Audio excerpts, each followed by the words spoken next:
చెరుకు తోట చెబుతుంది అడుగు ఆనాటి చిలిపి పనులు. టెంట్ హాల్ చెబుతుంది ఎన్టీఆర్ స్టంట్ బొమ్మ కథలు.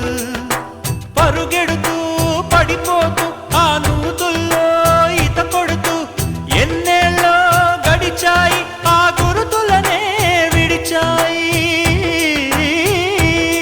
వయసంత మరచి కేరింతలాడే ఆ తీపి జ్ఞాపకాలు కలకాలం మనతోటే వెన్నంటే ఉంటాయి. మనలాగే అవి కూడా విడిపోలేనంటాయి. నీసమున్న నేస్తమా నీకు రోషమెక్కువా, రోషము